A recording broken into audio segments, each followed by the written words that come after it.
Il entra dans un dîner poussiéreux pour prendre un café et trouva son ami, celui qui autrefois avait sauvé son avenir, en train d'essuyer des tables pour quelques pourboires. L'odeur du bacon grillé et du café fraîchement préparé n'était pas ce que Matthew Branson avait prévu pour son mardi matin. Il était censé être en route pour une réunion au centre de Phoenix, en train de relire des rapports immobiliers à l'arrière de sa voiture avec chauffeur. Au lieu de cela, une crevaison sur l'autoroute l'avait laissé coincé à la sortie de Yuma, en Arizona, avec pour seule option un petit restaurant de bord de route appelé Patty's Place. Il poussa la porte vitrée, la clochette au-dessus tintant faiblement. L'endroit semblait figé dans le temps. Banquette en vinyle rafistolée avec du ruban adhésif, photos jaunies d'équipes locales accrochées au mur, un vieux jukebox qui n'avait probablement pas joué un morceau depuis des années. Matthew réajusta sa veste, se sentant déplacé dans son costume sur mesure au milieu des routiers et des fermiers coiffés de casquettes. Il s'installa dans un coin, commanda un café noir et sortit son téléphone, lorsqu'une voix s'éleva. « Bonjour. Je peux vous proposer un petit déjeuner ?» Il leva les yeux et, un instant, son esprit se vida complètement. Devant lui, un carnet et un stylo à la main, se tenait René Parker. Pas une simple René Parker. La René Parker. Sa meilleure amie du collège. Celle qui l'aidait à réviser les fractions assises sur le perron de son immeuble. Celle qui lui avait appris à ignorer les moqueries sur ses baskets de friperie. Celle qui avait des rêves plus grands que quiconque. Et pourtant, elle était là, portant un tablier délavé, les cheveux attachés en un chignon lâche, les yeux plus fatigués qu'il ne se souvenait. Elle ne l'avait pas reconnu. Pas encore. Trop occupée à s'essuyer les mains sur un torchon, la commissure des lèvres tremblant comme si elle essayait de sourire malgré l'épuisement. La gorge de Matthew se serra. Plus de 20 ans s'étaient écoulés depuis leur dernière rencontre. À l'époque, ils s'étaient promis de quitter leur quartier difficile sans jamais se retourner. Il avait tenu parole et bien plus. Son empire immobilier s'étendait sur 5 États. Son visage avait paru dans les magazines. Renée, elle, tremblait légèrement en ôtant sa commande. Ses épaules s'affaissaient entre deux tables. Il ne voulait pas fixer, mais il n'arrivait pas à la détourner les yeux. Finalement, elle leva la tête, croisa son regard. « Attends. Matt? Matthew Branson ?» dit-elle lentement en penchant la tête. Sa voix gardait la même chaleur qu'autrefois, mais ses yeux racontaient autre chose. « Salut, René » répondit-il en se redressant légèrement. « Ça fait longtemps. » Elle laissa échapper un petit rire, secouant la tête. « Tu l'as dit. Qu'est-ce que tu fais dans un endroit pareil ?» Il aurait pu répondre honnêtement, une crevaison, un coup de malchance, une mauvaise sortie. Mais quelque chose dans son ton le poussa à choisir ses mots. « Juste de passage », dit-il. La vérité, pourtant, c'est qu'il ne savait pas si tout cela relevait de la coïncidence ou d'un signe. Avant qu'il ne puisse y réfléchir davantage, elle jeta un coup d'œil vers la cuisine, comme si on l'appelait. Leur conversation devrait attendre. René griffonna quelque chose sur son carnet avant de se précipiter vers le passe-plat. Le cuisinier, un homme corpulent au bandana trempé de sueur, aboyait des ordres que Matthew ne distinguait pas derrière le vacarme des assiettes. Elle saisit 2 plats fumants, les équilibra sur un bras et servit une autre table avec l'aisance d'une routine acquise au fil des ans. Matthew s'adossa, tambourinant du bout des doigts contre sa tasse de café. Il n'avait pas l'habitude d'attendre qu'on revienne vers lui. Dans son monde, on lui accordait toujours du temps. Ici, il n'était qu'un client parmi d'autres. Enfin, après avoir servi un thé glacé et déposé des assiettes, elle revint vers lui. « Bon » dit-elle en s'asseyant une seconde dans la banquette en face. « Ça fait une éternité, mais c'est bien toi. » Elle rit doucement. « Tu as toujours cette tête sérieuse. » Il esquissa un sourire. « J'imagine que ça ne m'a jamais quitté. » Les yeux de René glissèrent sur son costume, la montre à son poignet, et ses chaussures impeccables qui semblaient n'avoir jamais touché la poussière. « Tu as changé, mais en bien. Alors, qu'est-ce que la vie t'a réservé ?» Matthew hésita. Il savait ce que provoquerait l'aveu de sa réussite, milliardaire de l'immobilier, dans un petit dîner de campagne. Les conversations changeaient, les regards se durcissaient. On croyait que vous vous croyiez supérieur. Et avec René, la dernière chose qu'il voulait, c'était dresser un mur entre eux. J'ai travaillé dans l'immobilier, dit-il simplement. Ça me garde occupé. Elle arqua un sourcil. L'immobilier? Comme vendre des maisons? Plus ou moins, répondit-il en buvant une gorgée de café pour éviter la question. Son sourire resta poli, mais ses yeux trahissaient autre chose. Curiosité, peut-être même méfiance. Pourtant, elle n'insista pas. Alors, tu ne fais que passer par Yuma? Demanda-t-elle, tandis qu'une clochette sonnait dans la cuisine. Oui, juste une halte. C'est rare, répondit-elle en se levant. D'habitude, ici c'est soit des habitués, soit des routiers, soit des égarés. Il rit doucement. Dans ce cas, je fais partie de la dernière catégorie. Elle attrapa son menu. Je passe ta commande. Ne disparais pas. Matthew la suivit du regard, se faufilant entre les tables, saluant les clients par leur nom, souriant même quand le sourire ne lui revenait pas. Il se souvint de leur rêve commun, ouvrir une librairie ensemble, remplie de poufs et de dessins d'enfants au mur. La voir ici, portant des assiettes au lieu de livres, lui nouait l'estomac. Mais ce qui le troublait encore plus, c'était la facilité avec laquelle elle cachait ce qu'elle vivait derrière ce sourire. Et il se rendait compte qu'il voulait savoir pourquoi. René revint quelques minutes plus tard, déposant devant lui une assiette d'œufs brouillés et de pas grillés. « C'est pour moi », dit-elle avec un petit haussement d'épaule. « Tu n'as pas besoin de faire ça, » répondit Matthew. « J'en ai envie, » dit-elle en se glissant à nouveau dans la banquette en face de lui. « Ce n'est pas tous les jours qu'un vieil ami pousse la porte ici. » Il observa son visage tandis qu'elle lui versait plus de café. Il remarqua de fines rides près de ses yeux, celles que donnent à la fois le rire et l'inquiétude. Ses mains étaient plus rêches qu'autrefois et une petite cicatrice traversait son articulation. Elle ouvrit un sachet de sucre et le remua dans sa propre tasse. « Alors, l'immobilier, c'est comment? Tu retournes des maisons ou c'est quelque chose de plus grand? » « Plus grand, » répondit-il avec prudence. « Des appartements, des immeubles commerciaux, ce genre de choses. » Ses sourcils se haussèrent légèrement. Ça a l'air intense. Il y a des moments, oui. Elle hocha lentement la tête. Tant mieux pour toi. Tu as toujours travaillé dur. Tu te souviens comme tu m'aidais en histoire alors que tu détestais ça? Il rit doucement. Je déteste toujours. Je le faisais seulement parce que tu menaçais d'arrêter de m'aider en maths. Cette fois, son rire était sincère, pas poli. C'est vrai. Elle but une gorgée de café, puis baissa les yeux vers la table, comme si elle hésitait à dire quelque chose. Ça me fait bizarre de te voir ici. Ça me rappelle tout ce dont on parlait à l'époque. Comme la librairie, demanda-t-il. Oui. Elle sourit faiblement. On dirait que la vie avait d'autres projets. Matthew voulut lui demander quel projet, mais il sentit le poids derrière ses mots. Ce n'était pas le genre de conversation qu'on force dans un dîner rempli de monde. « Depuis combien de temps es-tu ici » demanda-t-il à la place. Elle haussa les épaules. « Un moment déjà. C'est régulier, ça paie les factures. » La platitude de son ton, dépourvu de conviction, en disait plus qu'un long discours. Un groupe de clients bruyants entra, et René tourna la tête vers eux, son sourire revenant aussitôt comme un masque porté 1000 fois. « Le devoir m'appelle » dit-elle en se levant de la banquette. En la voyant s'éloigner, Matthew picora son toast, l'esprit en ébullition.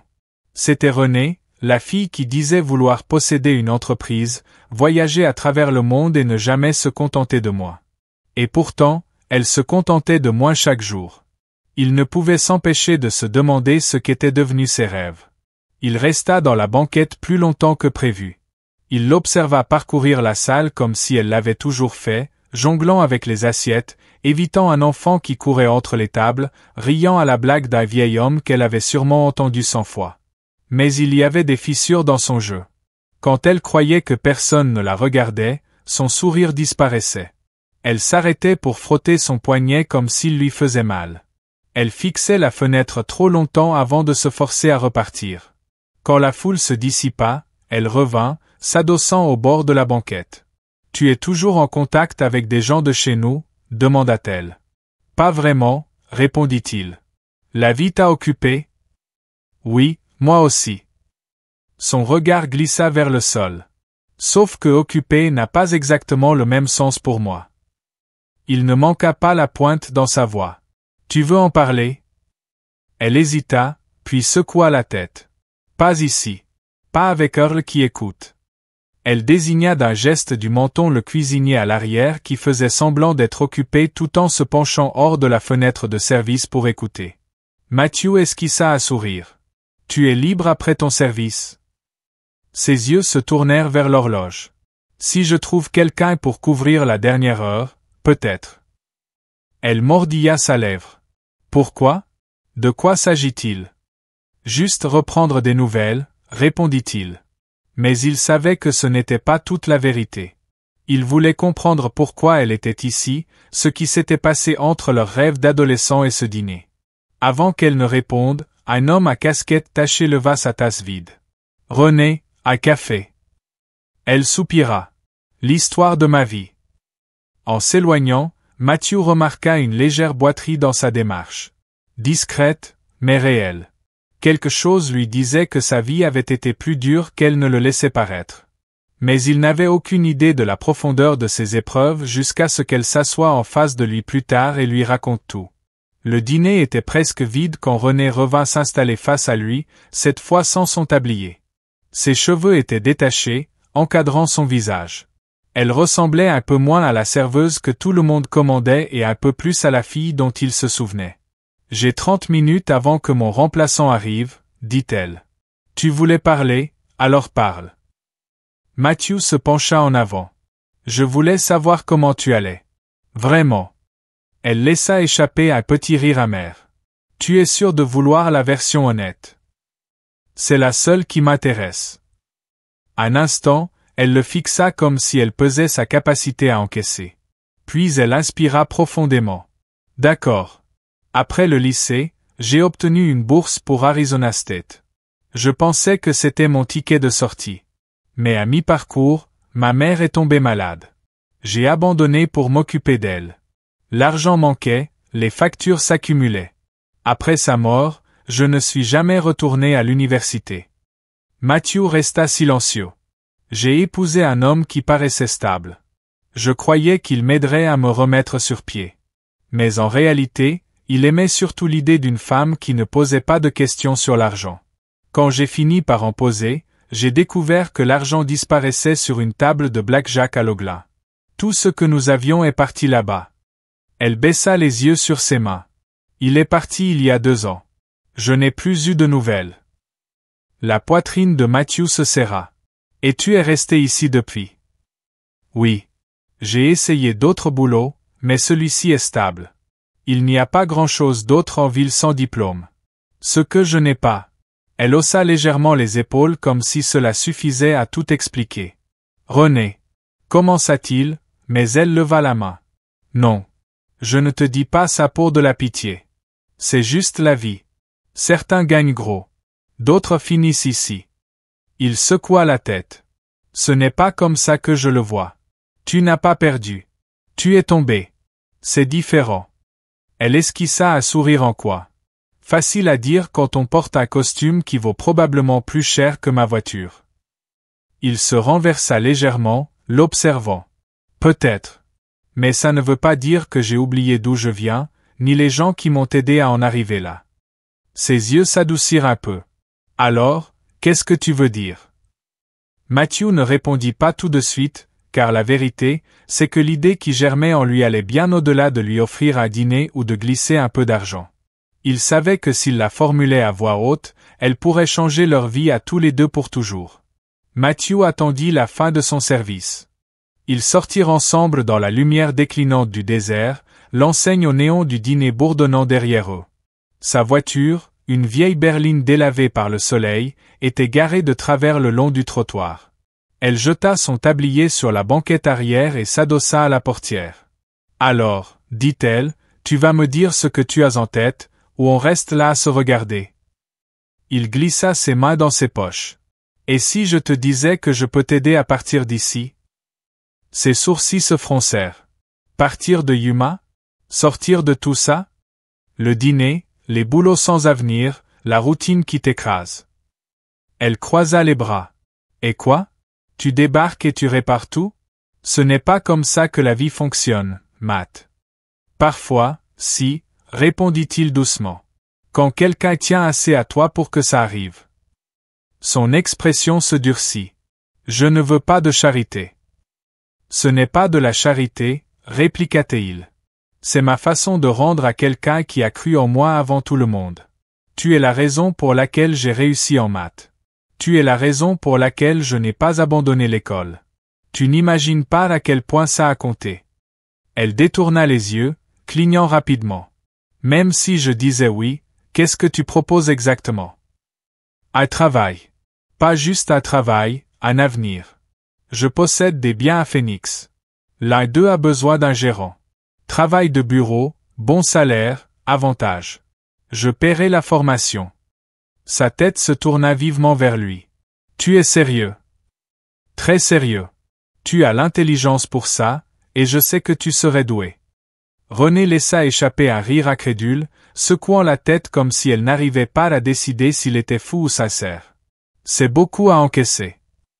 Réfléchis, Y, dit-il. Tu n'as pas à décider tout de suite. Mais je ne te fais pas cette offre par pitié. Je te la fais parce que je sais que tu es capable de bien plus que ce que cet endroit t'apportera jamais. Elle ne répondit pas tout de suite. Elle fixa un instant la route derrière lui, suivant un camion qui grondait sur l'autoroute. Tu fais paraître ça tellement simple. Parfois ça l'est, dit-il. Un long silence s'installa, rythmé seulement par le bourdonnement de l'enseigne et le ronronnement lointain des voitures. Finalement, elle le regarda de nouveau. Je vais y réfléchir.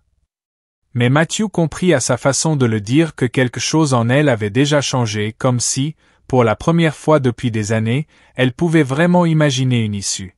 Le lendemain matin, Matthew en était à la moitié de son café au motel lorsque son téléphone vibra. Numéro inconnu. Allô, c'est moi, dit la voix de Renée, légèrement tremblante. J'y ai réfléchi. Il posa sa tasse. Et j'ai peur, admit-elle. Ça fait si longtemps que je n'ai rien tenté d'aussi grand, mais si l'offre tient toujours, je veux essayer. Un lent sourire s'étira sur son visage. Elle tient toujours. Mon assistante t'enverra les détails. On commencera le mois prochain. Un silence suivit. Puis elle dit doucement. Merci de me voir comme plus que ce boulot. Merci de te souvenir de celle que j'étais. Tu n'as jamais cessé d'être cette fille, Renée, répondit-il. Tu avais juste oublié un moment. Quand il raccrocha, il ressentit quelque chose qu'il n'avait pas éprouvé depuis des années. Cette même étincelle qu'il avait adolescente, lorsqu'ils s'asseyaient ensemble sur le perron à rêver de tout ce qui était possible. 3 mois plus tard, Matthew passa au bureau de Phoenix pour prendre des nouvelles. Renée était derrière un bureau, casque sur les oreilles, tapant avec assurance sur un ordinateur. Elle leva les yeux et sourit. Pas le sourire fatigué et forcé du dîner, mais un vrai, de ceux qui illuminent le regard. Patron, le taquina-t-elle. Tu vas me faire perdre ma productivité. Il rit. Je voulais juste m'assurer que tu étais toujours là. Où voudrais-tu que je sois d'autre? Répondit-elle, et il vit bien qu'elle le pensait.